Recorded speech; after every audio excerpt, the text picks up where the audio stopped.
Record-setting low temperatures today in several Panhandle cities as Arctic-like temperatures blanket the Panhandle and beyond. KNEB.TV News starts right now. From your trusted source for news in western Nebraska and eastern Wyoming, this is KNEB.TV News. Presented by Platte Valley Companies, premier provider of financial services. Hello, I'm Ryan Murphy. This is KNEB.TV News, powered by Platte Valley Companies. Thanks for joining me. In our top story, the first day of spring is just a few weeks away, but a look at the thermometer this morning made you think otherwise. Record low temperatures were officially set this morning in Alliance, Scottsbluff, Torrington, and Cheyenne.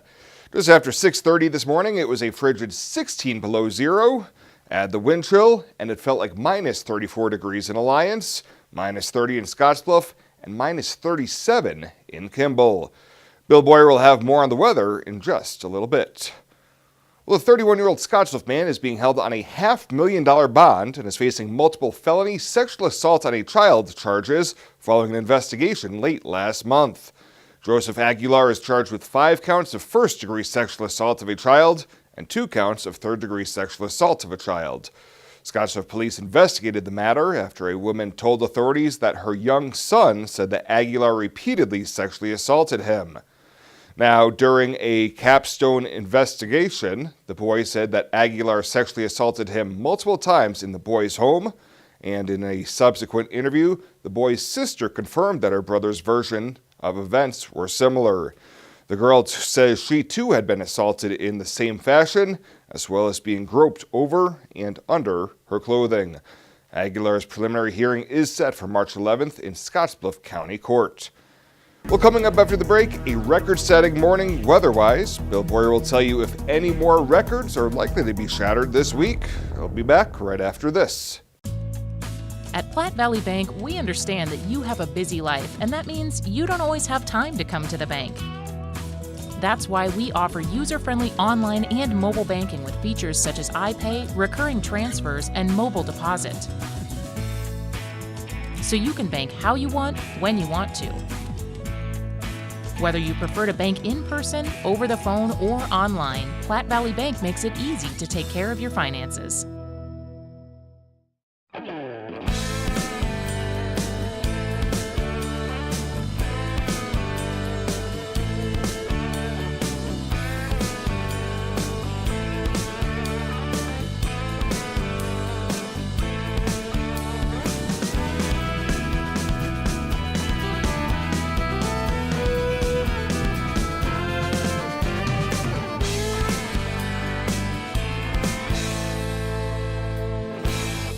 The crispy and Cajun fish sandwiches are so simple that everything from the wild-caught Alaskan pollock to the crispy lettuce has to be perfect. Twice. Arby's, we have the meats. For sandwiches. This is KNEB.TV weather from the Arby's Weather Center. Arby's, we have the meats. We'll take a look at another cold night across the region. Not nearly as cold as where we were this morning, but that's not saying much, is it? Temps going to fall below zero again in the early morning hours tomorrow. We're optimistic, maybe 1-2 below, but wouldn't be surprised if it doesn't drop a bit colder than that. Moderating temps are underway. Our next storm system coming in on Wednesday. Another round of accumulating snow is likely, and then another storm late Friday, probably another one Tuesday, Wednesday of next week as well, which might be our strongest of the three, but all of them bring a chance of some accumulating snow. 10 below before midnight. 9 was our high yesterday, 40 degrees short of normal. We missed the record low temperature yesterday by 6 degrees, but don't worry, we set it this morning here across the area. A couple hundredths of an inch of moisture, 1900ths out at the airport officially for March. We've had closer to a quarter of an inch here at the station from our snow that's been melted down. Boy, was it cold this morning. Enough said, right? Temperatures in the double digits below zero for most of us. Laramie at 22 below. Looks like North Platte, the coldest one we can find here on this particular map, at 25 degrees below zero, single digits below zero in eastern Nebraska, and we were double digits below zero across the area this morning. Valentine 16 below, 17 below in Gordon and in Sidney, 16 below Scottsbluff, 19 below in Kimball this morning. Very cold conditions out there, and we set some record low temperatures. These are records for the date with the old record in parentheses behind it. Alliance and Laramie both checking in at 22 below zero, breaking records set back in the 60s. Cheyenne was 16 below zero. Torrington absolutely smashed their record low temperature, which had been 4 above for this date. It was 17 below zero there. In Scottsbluff, a record back in 1989 when we were 12 below zero. We dropped down to 16 below this morning. So very cold conditions, and it looks like the colder weather is going to continue. We'll moderate some, but keep in mind we'd ordinarily be in the 30s and 40s this time of year, and we are not anywhere near that here for the rest of this week. And we do have a 6 to 10 day outlook here in our area of much below normal temperatures. Expected to continue, a good chance of below normal temperatures and above normal precip here in the high plains as well, as we look to be quite active over the next 6 to 10, and we could probably even extend this out to 8 to 14 days, as it looks like there's not going to be a lot of change in the weather pattern. Temperatures in the teens across the Cornhusker State right now. 15 in Hayes, it's 19 in Scottsbluff, 15 in Denver. Laramie checks in at 14. Teens here across our region as well. 20 in Torrington, the warmest reading we have. Winds are out of the northwest at 10 to 15 miles an hour, so dropping those wind chills to near zero, single digits, and a few low teens sneaking in there. Lusk already down below zero with the wind chill at 2 below zero. So it's going to be another cold night out there, but again, not as cold as where we were this morning. Sunny, cold when you get on the bus, 0, heading home at 35 with some sunshine. That's the good news. The sun's going to be out tonight or tomorrow, and it's going to be clear skies tonight. Not anything weather-wise to be concerned about. Futurecast has nothing in store for us tonight. Low temperatures that are going to fall below zero across the region. Let's hope we can keep it in the single digits below zero. Some of these we may have to drop these lows a little bit with that snowpack on the ground. Wouldn't be surprised to see us maybe 2 or 3 degrees colder than that in some areas overnight. The Futurecast for tomorrow, sunny. Not anything going on out here until late in the day. Late tomorrow night, you'll start to see a few clouds come in from our west and southwest, and maybe even push in a little bit of some light snow into eastern portions of Wyoming. By mid-afternoon Wednesday, I think we'll start to see that snow spread across the entire area. We'll show you that here in an extended outlook. Temperatures tomorrow a bit warmer than where they were today, in the 30s across the region. Let's expand our Futurecast out a little bit, and as we go through Wednesday morning, we start to see a little light snow develop in here into Wednesday afternoon, and then expand across the area Wednesday night, and then late Wednesday night into early Thursday morning, that system pulls away. It's going to be a quick mover as it slides off to the east by Thursday afternoon, but enough that I do think it's going to pile up some snow here across the region. Right now, we're going to call it conservatively maybe 2 to 4 inches of snow, 1 to 2 for some of us. A little bit more here along the Nebraska-South Dakota border. Could see closer to 4 to 8 inches from Gordon over to Lusk. Right now, that appears to be a favored area of heavier snow. And then again, a band of some 2 to 4 inch snows, and then maybe 1 to 2 inches for some of us here in the region. It looks like the northern parts of the Panhandle, the northern portions of the region, where they're likely to see the most snow out of this system. But again, we'll modify this as we go through the next couple of days. Tonight, 2 below zero, wind chills 10 to 25 below. Don't be surprised if it doesn't sneak down a brief period of time, a little colder than that, maybe closer to 5 or 6 below, but hopefully not in those double digits below zero tonight. Not as cold tomorrow, 37, and a day of sunshine. And then clouds are going to increase Wednesday. We bring in some late day snow. Accumulations are likely. It looks like Thursday in the upper 30s. We may get into the mid 40s on Friday, bring in some late day rain or snow. It'll turn to snow and continue to snow into Saturday.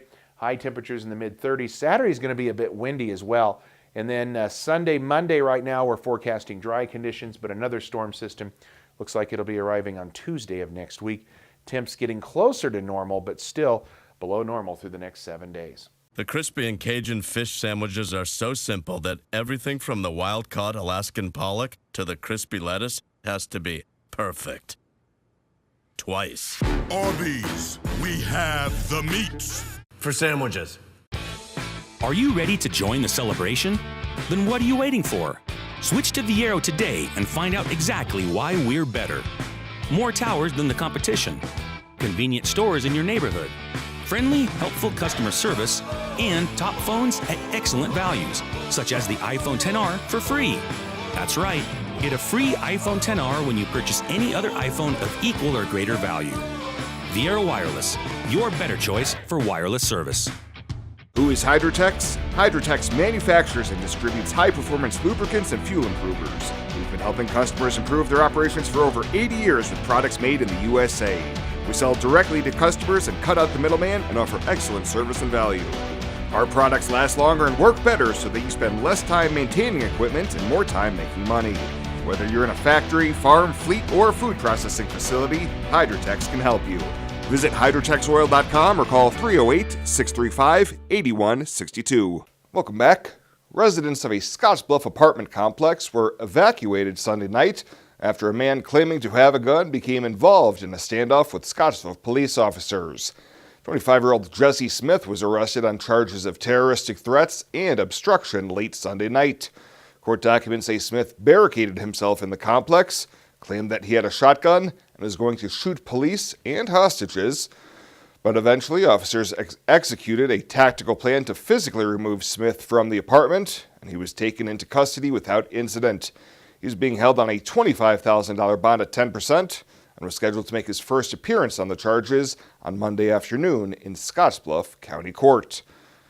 Well, a $750,000 LB 840 Economic Development Agreement with Crowell Incorporated will be considered tonight by the Scottsbluff City Council. The agreement would be somewhat different than past LB 840 documents. Instead of a blanket security agreement and personal guarantees, the company would give the city first lien on the real estate valued at $2.8 million. Crowell officials say that the changes are due to requirements by their primary financial lender. The application says the company will create 11 full-time positions at the regional facility, with hourly wages around $20 per hour and salaried employees being paid in the $65,000 to $95,000 range. And applications for an auxiliary mountain lion hunting season will be accepted by the Nebraska Game and Parks Commission from now until tomorrow. Hunters can apply for one of 4 mountain lion hunting permits available in Nebraska this spring. The Game and Parks Commission says that anyone interested in the chance to hunt a mountain lion between March 15th and March 31st can apply if they already hold a mountain lion permit for the area. No more than 4 mountain lions will be killed during this auxiliary hunting season. Well, straight ahead, the road warrior Chris Cottrell is back at the sports desk after spending much of last week in Lincoln. He'll be back right after the break. The Mixing Bowl in Gearing, serving breakfast and lunch every day using Grandma Ruth's recipes for 5 years. Stop for lunch and try a Cali Turkey BLT or one of our gourmet burgers. Have a homemade cabbage burger or butterball soup on Thursdays. Or try our weekend brunch and have cinnamon roll pancakes or the roasted duck Benedict. Stop by the Mixing Bowl on your way to work and grab a freshly baked muffin, Grebel, or Danakuga out of our bakery case and a specialty coffee made just for you. The Mixing Bowl, 1945 10th Street in Gearing, bringing great food and great people together. We can't warn Debbie that we just cleaned the window.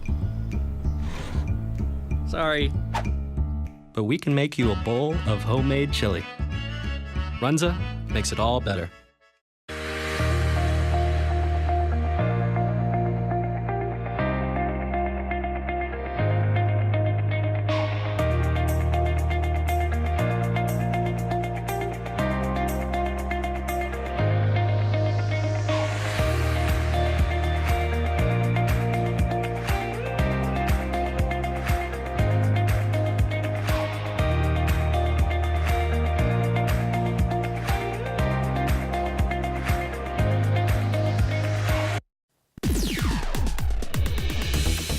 Now, sports from the Western Hearing Clinic Sports Desk.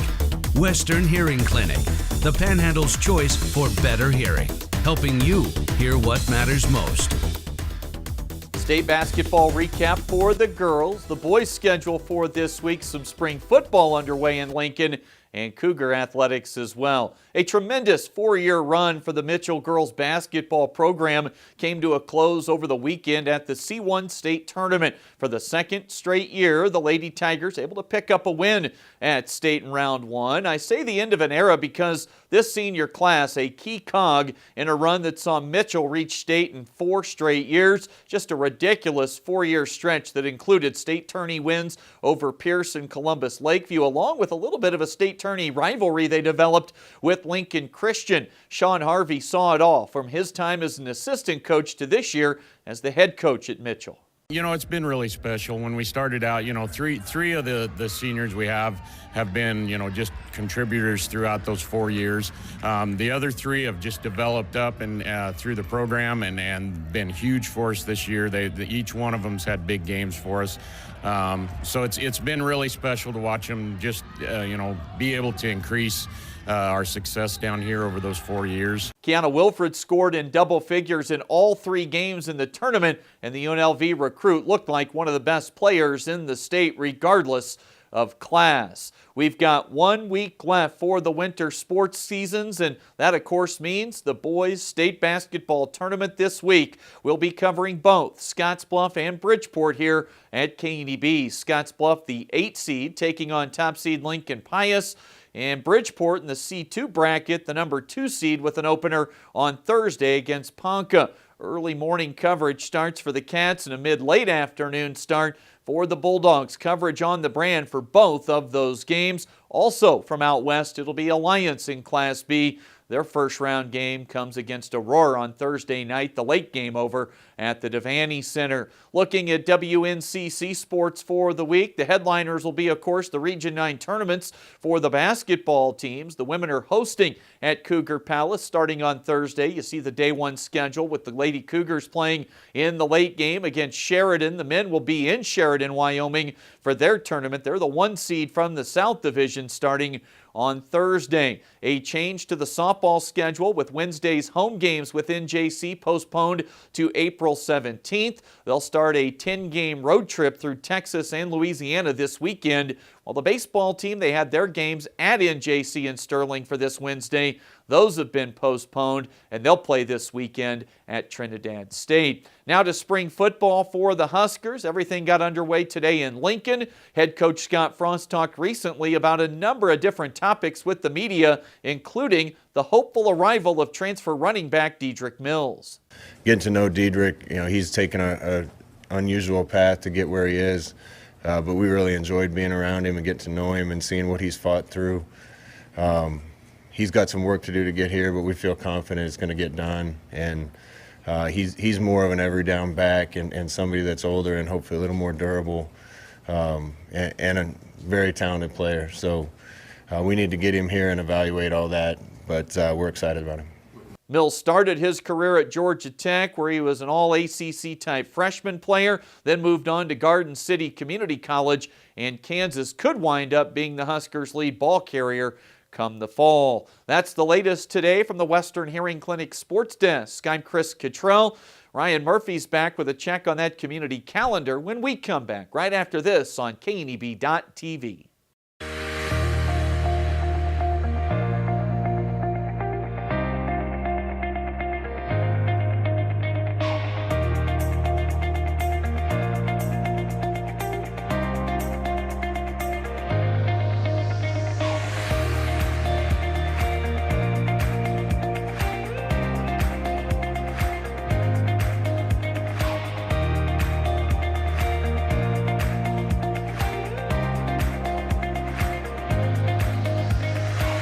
It pays to be the early bird at Renewal by Anderson of Wyoming during our early bird triple savings sale. Right now, you'll save 20% on any window and patio door. Plus, don't pay anything until 2020. That's no money down, no payments, and no interest until 2020. Plus, receive a free glass upgrade with the purchase of 3 or more superior quality Renewal by Anderson windows or patio doors. Call 307-472-2199 to book your free in-home estimate today and take advantage of our early bird triple savings sale. When it comes to helping local folks with the loans and financial advice they need, we don't horse around. Our only goal is to help you and your family achieve your financial goals with the right loans and savings products. So if you want to bank with people that care about you and your financial needs, stop by or give us a call. First State Bank. We're big on you. Member FDIC. Online at fsbcentral.com. Let's take a look what's happening on today's community calendar.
That's a look at today's community calendar, brought to you by First State Bank, honoring those who give back. Nominate your community champion at fsbcentral.com. The Mixing Bowl in Gearing, serving breakfast and lunch every day using Grandma Ruth's recipes for 5 years. Stop for lunch and try a Cali Turkey BLT or one of our gourmet burgers. Have a homemade cabbage burger or butterball soup on Thursdays, or try our weekend brunch and have cinnamon roll pancakes or the roasted duck Benedict. Stop by the Mixing Bowl on your way to work and grab a freshly baked muffin, Grebel, or Dana Kuga out of our bakery case and a specialty coffee made just for you. The Mixing Bowl, 1945 10th Street in Gearing, bringing great food and great people together. It is never too early to start planning for retirement, and working with an experienced financial advisor can put you on the right path. At Platte Valley Investment Center, our team of financial advisors will work with you every step of the way to maximize your retirement income. Call me, Jody Rosiska, or Rick Morehouse, financial advisors, to set up your free, no-obligation consultation. Raymond James Financial Services Incorporated, member FINRA SIPC. Life well planned. And finally tonight, Governor Pete Ricketts joined forces with the Nebraska breweries to stand against several legislative bills aimed at raising the excise tax on beer brewed here in the Cornhusker State. On Friday evening, Governor Ricketts and the Nebraska Craft Brewers Guild rallied Nebraskans across the state to raise glasses, not taxes, to stop tax increase on craft beers, spirits, wines, and other goods. The tax increases are part of two bills, LB 314 and LB 497, which are currently under consideration in the legislature. Ricketts says there are 49 craft breweries in Nebraska. They have a $465 million impact on our state economy and create hundreds of jobs. When they invest, they create jobs here in our state. These are Nebraska companies, and these are the companies that are going to be hurt the worst by this tax. And frankly, guess what? The craft brewery industry here in our state is already taxed heavily. In fact, this state taxes the craft brewery industry more than the 7 surrounding states. So we're already heavily taxed. And one brewery told me that it would be, right now they're paying about $50,000 in excise taxes. And to your point, Zach, it would take it up to $232,000 in taxes. How many jobs is that going to cost us? Ricketts encouraged Nebraskans to contact their state senators and ask them to stop tax increases, not only on craft beer, wine, and liquor, but on a myriad of other areas targeted in LB 314 and 497. Well, that does it for us this time. Thank you so much for tuning in, and we'll see you here next time.